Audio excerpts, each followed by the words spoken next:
মহান আল্লাহ তাআলা আমাদেরকে ইবাদত করার জন্য যে একটা মাস পবিত্র মাহে রমজান আমাদেরকে আল্লাহ তাআলা দিয়েছেন, এই পবিত্র মাহে রমজানে আজকে যে জুমাটা আমরা পড়তে এসেছি এটা হচ্ছে পবিত্র মাহে রমজানের সর্বশেষ জুমা। এটা কি বলেন? আজকে যে জুমাটা আমরা পড়তেছি সাপ্তাহিক দিনের মধ্যে সর্বশ্রেষ্ঠ একটা দিন হচ্ছে জুমার দিন। আবার পবিত্র মাহে রমজানের সর্বশেষ একটা জুমার আজকে আমরা পাইলাম। তাহলে সর্বশ্রেষ্ঠ দিন এবং সর্বশ্রেষ্ঠ মাসের মধ্যে সর্বশ্রেষ্ঠ একটা দিন আমরা পাইলাম, সেটা কি? পবিত্র জুমার নামাজ। তাহলে এই পবিত্র জুমার নামাজ আদায় করার জন্য আল্লাহ তাআলা আমাদেরকে এখানে এসেছি, আল্লাহ তাআলা আমাদেরকে এখানে এনেছেন, এই জন্য আমরা খুশি না বেজা? এই জন্য মহান আল্লাহ তাআলা বলেন, বান্দা আজকে যে তোমরা জুমাটা পাইছো, এই জুমা তোমার আমার জীবনের সর্বশেষ জুমা হতে পারে। ঠিক কি বলেন? এজন্য এই জুমা আজকে আমরা জানবো এই পবিত্র মাহে রমজানকে আল্লাহ তাআলা আমাদেরকে দান করেছেন। এই বান্দা দুনিয়াতে যারা সৃষ্টি করেছেন, বান্দা সবচেয়ে বড় একটা ইম্পর্টেন্ট একটা গুরুত্বপূর্ণ একটা ইবাদত হচ্ছে তাওবা ইস্তেগফার করা। বান্দা যদি দুনিয়ার জমিনে আল্লাহ তাআলা 12টা মাস দিয়েছেন, এই 12টা মাসের মধ্যে 11টা মাস বান্দা গুনাহ করবে আর একটা মাস ইবাদত করে সে গুনাহ থেকে মুক্ত হবে। এজন্য মহান আল্লাহ পাক রব্বুল আলামিন হাবিব বিশ্বনবী সাল্লাল্লাহু আলাইহি ওয়াসাল্লাম বলেন যে এই পবিত্র মাহে রমজান যে পাইছে, পাওয়ার পরে যদি সে গুনাহ মাফ না করাতে পারলো, তার মতন হতভাগা আর পৃথিবীর জমিনে নাই। এজন্য মহান আল্লাহ পাক রব্বুল আলামিন হাবিব সাল্লাল্লাহু আলাইহি ওয়াসাল্লাম বলেন, তিরমিজি শরীফের হাদিস 3545 নম্বর হাদিস, কত? 3545 নম্বর হাদিস। নবীজি সাল্লাল্লাহু আলাইহি ওয়াসাল্লাম বলেন যে 3 ব্যক্তির জন্য ধ্বংস হোক। কয় ব্যক্তি? 3 ব্যক্তির জন্য ধ্বংস হোক। 1 নম্বর হলো ওই ব্যক্তি যে ব্যক্তি এই পবিত্র মাহে রমজান পাওয়ার পরে সে তার গুনাহগুলো রমজান শেষ হওয়ার আগে সে মাফ করতে পারলো না, তার মতন হতভাগা পৃথিবীতে নাই, অর্থাৎ সে ধ্বংস হোক। হাদিসটা হচ্ছে এরকম যে আল্লাহ নবী সাল্লাল্লাহু আলাইহি ওয়াসাল্লাম মসজিদে নববীর মধ্যে সাহাবায়ে কেরামদেরকে নিয়ে তিনি মিম্বরের মধ্যে বসা অবস্থায় আছেন। এমন সময় নবীজি বললেন সাহাবায়ে কেরামদেরকে, তোমরা আমার কাছে আসো। কোথায় আসো? তোমরা আমার কাছে আসো। নবীজির কাছে যখন সাহাবায়ে কেরামরা আসলেন, নবীজি প্রথম সিঁড়িতে যখন পা রাখলেন, তখন নবীজি বললেন আমিন, অর্থাৎ হে আল্লাহ তুমি কবুল করো। নবীজি যখন আবার দ্বিতীয় সিঁড়িতে রাখলেন, তখন নবীজি বললেন আমিন। এবার নবীজি যখন তৃতীয় সিঁড়িতে পা রাখলেন, তখন নবীজি বললেন আমিন, অর্থ হে আল্লাহ তুমি কবুল করো। যখন আল্লাহ নবী মুহাম্মদুর রাসূলুল্লাহ সাল্লাল্লাহু আলাইহি ওয়াসাল্লাম যখন নামাজ শেষ করলেন, নামাজ শেষ করার পরে আল্লাহ নবী সাহাবায়ে কেরামকে জিজ্ঞেস করতেছেন, ইয়া রাসূলুল্লাহ, ইয়া হাবিবাল্লাহ, ইয়া রাসূলুল্লাহ, ইয়া হাবিবাল্লাহ, আমরা যখন আপনার কাছাকাছি ছিলাম তখন আপনার জবান থেকে একটা শব্দ বের হয়েছিল আমিন। প্রথম সিঁড়িতে যখন আপনি পা রাখলেন তখন আপনি আমিন বললেন, দ্বিতীয় সিঁড়িতে যখন পা রাখলেন তখন আপনি আমিন বললেন, তৃতীয় সিঁড়িতে যখন পা রাখলেন তখন আপনি আমিন বললেন। ইয়া রাসূলুল্লাহ, ইয়া হাবিবাল্লাহ, তার রহস্যটা কি, কেন আমিন বললেন, এটা আমাদেরকে জানান। আল্লাহ নবী সাল্লাল্লাহু আলাইহি ওয়াসাল্লাম বলতেছেন, ও আমার সাহাবারা, তোমরা ভালো করে শুনো, এই পবিত্র মাহে রমজান আল্লাহ পাক রব্বুল আলামিন আমাদেরকে দান করেছেন। যখন আল্লাহ পাক রব্বুল আলামিন হাবিব সাল্লাল্লাহু আলাইহি ওয়াসাল্লাম প্রথম সিঁড়িতে পা রাখলেন, যখন পা রাখলেন তখন নবীজি বলেন, আল্লাহর পক্ষ থেকে জিবরাইল আলাইহিস সালাতু ওয়াস সালাম আমার কাছে ওহী নিয়ে আসলেন। ওহী নিয়ে আসার পরে বলতেছেন, ইয়া রাসূলুল্লাহ, ইয়া হাবিবাল্লাহ, এই পবিত্র মাহে রমজানে কেউ যদি এই মাহে রমজান পায়, মাহে রমজান পাওয়ার পরে যদি সে যদি তার জীবনের গুনাহগুলো মাফ না করতে পারে রমজান শেষ হওয়ার আগে, অথচ তার গুনাহ মাফ হয় নাই, রমজান চলে গেল, তার মতন হতভাগা আর পৃথিবীর জমিনে নাই, অর্থাৎ সে ধ্বংস হোক। এজন্য নবীজি বললেন আমিন। এবার বলেন, যখন দ্বিতীয়বার যখন আমিন বললেন, আল্লাহ নবী সাল্লাল্লাহু আলাইহি ওয়াসাল্লাম বলেন, আল্লাহ নবী সাল্লাল্লাহু আলাইহি ওয়াসাল্লাম বলতেছেন, যখন এই রমজান মাস পাইল, রমজান মাস পাওয়ার পরে আবার আল্লাহ নবী সাল্লাল্লাহু আলাইহি ওয়াসাল্লাম সাহাবাদেরকে ডাকতে বলেন, হে আমার সাহাবারা, ভালো করে শুনো, তোমাদের মধ্যে যাদের বৃদ্ধ মা বাবা রয়েছে, যাদের বৃদ্ধ মা বাবা রয়েছে, বৃদ্ধ মা বাবা থাকার পরে সন্তানগুলা মা বাবার খেদমত করতে পারে নাই, অর্থাৎ মা বাবার কাছ থেকে জান্নাত ক্রয় করতে পারে নাই, ওই ব্যক্তির জন্য ধ্বংস হোক। অর্থাৎ মা বাবা যাদের আছে, মা বাবা থাকা অবস্থা মার খেদমত করে নাই, বাবার খেদমত করে নাই, মা বাবার খেদমত না করার কারণে তারা জাহান্নামের বাসিন্দা হয়ে গেল, জাহান্নামের বাসিন্দা হয়ে গেল। জান্নাতের কাতার থেকে তাদের নামগুলো কাইটা জাহান্নামের মধ্যে রাখা হয়ে গেল। এজন্য নবীজি বললেন আমিন।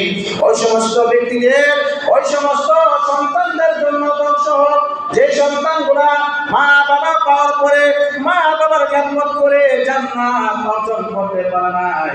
নবীজি বলেন, কেউ যদি মা বাবা যদি পায়, মা বাবার পাওয়ার পরে যদি তাদের খেদমত যদি না করতে পারে, তাদের থেকে খেদমত করে যদি জান্নাতের সার্টিফিকেট অর্জন না করতে পারে, তাহলে তার মতন হতভাগা আর কেউ নাই। এই জন্য নবীজি বলেন, মা বাবা হলো তোমার জান্নাত এবং জাহান্নাম। যখন তৃতীয়বার যখন আমিন বললেন নবীজি, তখন বলতেছেন, আল্লাহ নবী বলেন, হে আমার সাহাবারা, ভালো করে শোনো, যখন আমার নাম নেওয়া হয়, যখন নবীজির নাম নেওয়া হয় সাল্লাল্লাহু আলাইহি সাল্লাম, যখন নবীজির নাম নেওয়া হয়, নবীজির নাম নেওয়ার সাথে সাথে কোন বান্দা যদি সাল্লাল্লাহু আলাইহি সাল্লাম না পড়ে, তাহলে তার উপরে ধ্বংস, তার উপরে আল্লাহ তাআলা গজব নাযিল করেন না, নাউযুবিল্লাহ। এজন্য নবীজি পবিত্র মাহে রমজান পাওয়ার জন্য বান্দাদেরকে বলেছেন, হে দুনিয়ার মুসলমান ইমানদার, যখন এই পবিত্র মাহে রমজান পাও, তাহলে তোমরা বেশি বেশি করে ইস্তেগফার করে আল্লাহ তাআলার পক্ষ থেকে ক্ষমা চাইয়া, মাফ চাইয়া, তাহলে তুমি জান্নাতের বাসিন্দা হতে পারবা। আল্লাহর কাছে ক্ষমা চাইয়া, আল্লাহর কাছে ক্ষমা চাইয়া, আল্লাহর কাছে তওবা ইস্তেগফার কইরা জাহান্নাম থেকে মুক্তি চাইয়া আল্লাহর কাছে দোয়ার মাধ্যমে তুমি জান্নাতের অধিকারী হতে পারবা। এইজন্য নবীজি বলেন, এই পবিত্র মাহে রমজান যখন তোমরা পাও, পাওয়ার পরে তোমরা বেশি বেশি করে আল্লাহর কাছে কান্নাকাটি করো, কারণ আল্লাহ পাক রব্বুল আলামিন 11টা মাসের মধ্যে গুনাহ করতে করতে করতে করতে অন্তরগুলো কালো করে ফেল। তোমার রূহ নামক একটা যে কোরআন রয়েছে, ওই রূহটা তোমার অন্ধকার হয়ে যায়।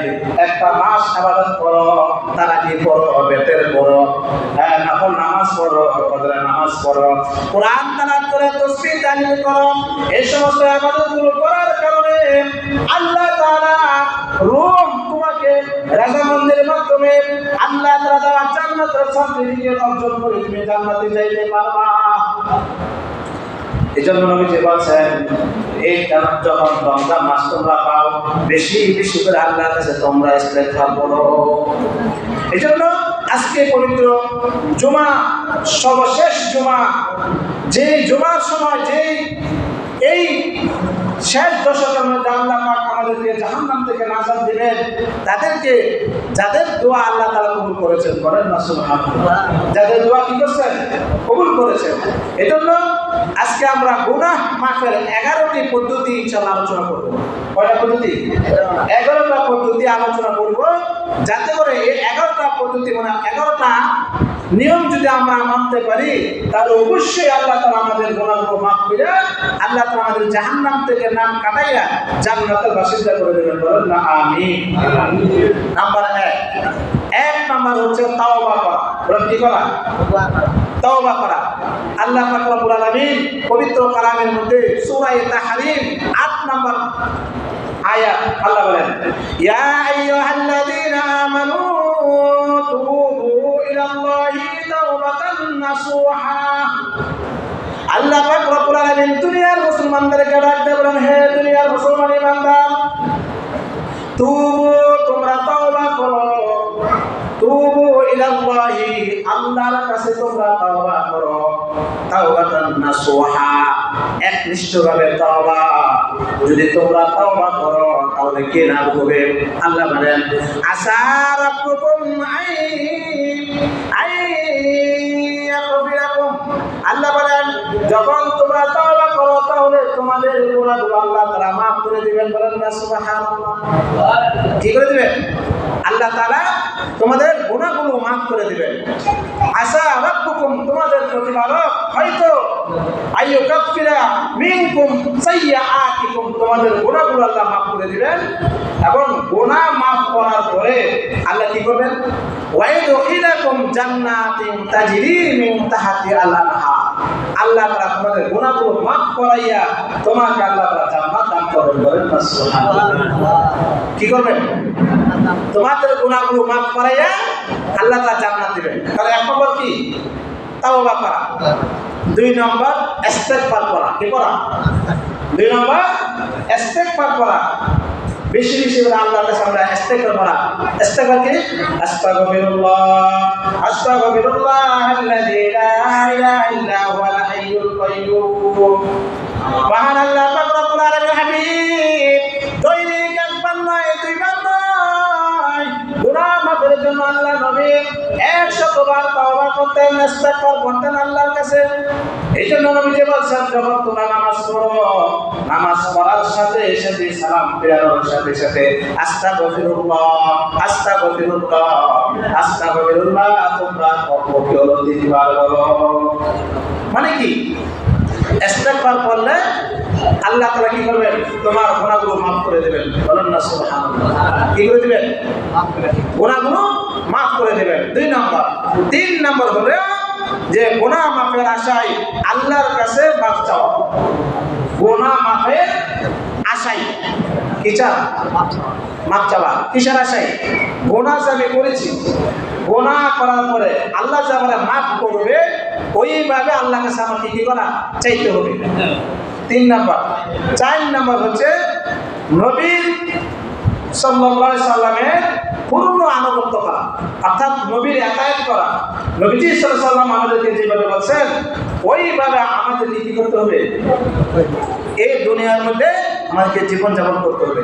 নবীজি বলছেন যে কুল ইন কুনতুম তুহিব্বুনাল্লাহা ফাত্তাবিউনি ইউহিব্বুকুমুল্লাহ। আল্লাহ তাআলা কোরআন আয়াত আল্লাহ বলেন তোমরা যদি আমাকে ভালোবাসতে চাও তাহলে আমার নবীকে মহব্বত করো। যে ব্যক্তি নবীকে মহব্বত করলো সে স্বয়ং আমি আল্লাহকে মহব্বত করলো। বলেন না সুবহানাল্লাহ। কি করলো? যে নবীকে মহব্বত করলো সে স্বয়ং কি করলো? আমি আল্লাহকে মহব্বত করলো। তাহলে আমার কি 4 নম্বর কাজ কি? নবীর পূর্ণ আনুগত্য করা। 5 নম্বর হচ্ছে আযান দেওয়া। সুবহানাল্লাহ। এবার বলেন আযান দিলে কি লাভ হয়? নবীজি বলেন কেউ যদি আযান দেয় ওই আযানের সুর যেই পর্যন্ত যাবে আযানের আওয়াজটা, নবীজি বলেন এই পরিমাণ গুনাহ আল্লাহ তাআলা তার কাছ থেকে মাফ করে দেবেন। সুবহানাল্লাহ। তার মুয়াজ্জিন কত ভাগ্যবান যে আযান দেয়। আবার হাদিসের মধ্যে আছে কাল কিয়ামতের ময়দানে মুয়াজ্জিনের মাথা, তার গলা সমস্ত মানুষের উপরে থাকবে। কেন? মুয়াজ্জিন আযান দিয়েছিল আল্লাহু আকবার আল্লাহু আকবার। মুয়াজ্জিন আযান দেওয়ার মাধ্যমে মানুষকে জাগ্রত করতো। মানুষ যখন ঘুমায় থাকতো আসসালাতু খায়রুম মিনান নাওম। ঘুম নামাজ নামাজ নামাজ নামাজ ঘুম থেকে ভালো। আসসালাতু নামাজ খায়রুম মিনান নাওম ঘুম থেকে ভালো। এইভাবে মুয়াজ্জিন মানুষ যখন ঘুমায় থাকতো আরামের ঘুম, তখন ওই ঘুমের মধ্যে থেকে তাকে তাকিয়া তাকিয়া মুয়াজ্জিন তাকে নিয়েছিল। তাহলে 5 নম্বর কাজ কি? যে আযান দেওয়া। 6 নম্বর হচ্ছে 2 রাকাত নামাজ পড়া। কয় রাকাত? 2 রাকাত নামাজ পড়া। কমপক্ষে নবীজি বলেন কেউ যদি এই 5 ওয়াক্ত নামাজের পরে 2 রাকাত নামাজ পড়ে, নফল নামাজ, অর্থাৎ ওই 2 রাকাত নামাজ পড়ে যদি আল্লাহর কাছে চায় যে আল্লাহ আমি গুনাহ করেছি আল্লাহ আমাকে মাফ করে দেন, আল্লাহ তার জীবনের গুনাহগুলো মাফ করে দেবেন। বলেন সুবহানাল্লাহ। কয় রাকাত নামাজ? এই 2 রাকাত নামাজ হচ্ছে ইস্তেগফারের নামাজ। বলেন কিসের নামাজ? ক্ষমা চাওয়ার নামাজ। নবীজি বলেন ওই 2 রাকাত নামাজ পড়ে যদি তুমি আল্লাহর কাছে মুনাজাত করো, আল্লাহর কাছে চাও, তাহলে আল্লাহ তাআলা তোমাকে কি করবেন? তোমার দোয়া কবুল করবেন। বলছিলাম যে গুনাহ মাফের 11টা পদ্ধতি। তাহলে 2 রাকাত নামাজ পড়ে যদি আমরা আল্লাহর কাছে দোয়া চাই, তাহলে আল্লাহ আমাদের গুনাহ কি করবেন? মাফ করবেন। কয় নম্বর গেল? 6 নম্বর। 7 নম্বর হচ্ছে 5 ওয়াক্ত নামাজ পড়া। কয়তো? 5 ওয়াক্ত নামাজ পড়া। নবীজি বলেন কেউ যদি 5 ওয়াক্ত নামাজ আদায় করে জামাতের সাথে, 5 ওয়াক্ত নামাজ পড়ে, আল্লাহ নবী বলেন আল্লাহ তাআলা তার জীবনের সব গুনাহ মাফ করে দিয়েছেন। সুবহানাল্লাহ। নবীজি বলেন এবার তুমি বলো তোমার বাড়ির সামনে যদি একটা পুকুর থাকে, বলেন কি থাকে? কেউ যদি এই পুকুরের মধ্যে দৈনিক 5 বার গোসল করে, কয়বার? তাহলে কি তার শরীরে ময়লা থাকতে পারে? বুঝেন নাই? কেউ যদি 5 বার গোসল করে তার শরীরে কি ময়লা থাকবে? তার শরীর থেকে ময়লা দৌড় করে নিয়ে যাবে। এটা কি বলে? নবীজি বলেন কেউ যদি 5 ওয়াক্ত নামাজ আদায় করে, আল্লাহ তাআলা তার গুনাহগুলো মাফ করে দেন এবং তার তওবাও আল্লাহ কবুল করেন। বলেন না সুবহানাল্লাহ। কয় নম্বর গেল? 7 নম্বর। 7 নম্বর। এবার 8 নম্বর হচ্ছে জামাতের সহিত নামাজ পড়া। কিসের সহিত? জামাতের সহিত নামাজ আদায় করা। নবী বলেন যে জামাতের সহিত নামাজ আদায় করা একাকী নামাজ পড়া থেকে 27 গুণ সওয়াব বেশি। সুবহানাল্লাহ। কয় গুণ? 27 গুণ নামাজ সওয়াব বেশি। এবং নবী বলেন জামাতের সহিত যখন তুমি নামাজ আদায় করবা, আদায় করার পরে যখন তুমি আল্লাহর কাছে তওবা করবা, তখন আল্লাহ তাআলা তোমার তওবাগুলো কবুল করবেন। সুবহানাল্লাহ। কারণ হচ্ছে যখন তুমি মসজিদে আসলা, মসজিদের দরজার মধ্যে ফেরেশতা থাকে, তুমি যখন আমিন বলো, তোমার সাথে ফেরেশতারা আমিন বলে। সুবহানাল্লাহ। তাহলে বান্দার দোয়া আল্লাহ কবুল করতে রাজি নেই। কেন রাজি? বান্দা এত কষ্ট করে মসজিদে আসলো হেঁটে, এরপরে তিনি কি করলেন? আল্লাহর দোয়া করলেন, তাহলে আল্লাহ তাআলা তার দোয়াগুলো কবুল করবেন। 6 নম্বর গেল। 8 নম্বর গেল। এবার হচ্ছে 9 নম্বর। 9 নম্বর হচ্ছে গুনাহ হয়ে গেলে সাথে সাথে একটা ভালো কাজ করা। কি কাজ করা? গুনাহ হয়ে গেলে একটা পাপ কাজ করলেন, গুনাহ হয়ে গেলে সাথে সাথে একটা ভালো কাজ করলে, অর্থাৎ আপনার 5 টাকা দান করে নিলেন, 2 রাকাত নামাজ পড়ে নিলেন, আপনার গুনাহগুলো আপনার তওবা করে নিলেন, সাথে সাথে কাজটা করে নিলে আল্লাহ তাআলা আমার গুনাহগুলো আল্লাহ মাফ করে দিলেন। সুবহানাল্লাহ। কয় নম্বর গেল? 9 নম্বর। এবার 10 নম্বর হচ্ছে জিকিরের মজলিসে বসা। সুবহানাল্লাহ। বলেন কিসের মজলিসে? জিকিরের মজলিসে বসা। জিকিরের মজলিসে বসা লাভ কি? নবীজি বলেন যখন তুমি একটা জিকিরের মজলিসে বসো, ওই জিকিরের মজলিসের মধ্যে আল্লাহ তাআলা একটা ওলি বানানো হয়। ওই মজলিসের মধ্যে যে একজন ওলির দোয়ার বরকতে সকলে দোয়া আল্লাহ কবুল করেন। সুবহানাল্লাহ। আর এই দোয়াগুলো একটা ফেরেশতা আরেকটা ফেরেশতার কাঁধের উপরে ওঠে, আরেকটা ফেরেশতা আরেকটা ফেরেশতার কাঁধের উপরে ওঠে, এইভাবে উঠতে উঠতে উঠতে উঠতে আল্লাহ তাআলার কাছে চলে যান। সুবহানাল্লাহ। এবার আল্লাহর কাছে যাবেন, আল্লাহ তোমার আল্লাহর কাছে যখন যাই তখন আল্লাহ জিজ্ঞেস করেন, এই ফেরেশতা তোমার আমার কাছে কেন এসেছো? তখন ওই ফেরেশতা বলেন, আল্লাহ তোমার কতগুলো বান্দা তোমার গুণ কীর্তন গাওয়ার জন্য, জিকির করার জন্য তারা এখানে বসছে, সুতরাং এখানে কেন বসলো? আল্লাহ তোমাকে পাওয়ার জন্য। কেন পাইবে? আমাকে দেখছে ও না দেখে না দেখে তারা বিশ্বাস করে তারা মজলিসে বসবে। এই জন্য আল্লাহ বলে ঠিক আছে, তুমি তাদেরকে ঘোষণা করে দাও যে আমি তাদের জীবনে সব গুনাহ মাফ করে দিলাম। এবার 11 নম্বর হচ্ছে জিকির মজলিসে বসার পরে জিকির করা। সুবহানাল্লাহ। কি করা? জিকির করা। কেউ যদি নামাজ ওই জিকির মজলিসে বসার পরে জিকির করলো, জিকির করার পরে আল্লাহ তাআলা জিকির করলে কলম নরম হয় না শক্ত হয়? জিকির করার পরে কলম নরম হয় না শক্ত হয়?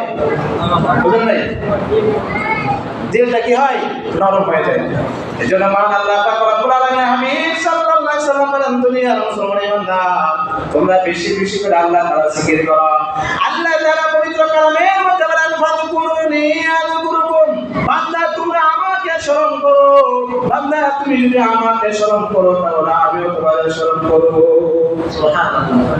বান্দা তুমি মনে করো না তুমি যদি শুধু আল্লাহ আল্লাহ আল্লাহ আল্লাহ লা ইলাহা ইল্লাল্লাহ জিকির করতেছো, বান্দা তোমার জিকিরের সাথে সাথেও আমার মালিক তোমার সাথে স্মরণ হয়ে যেতেছে।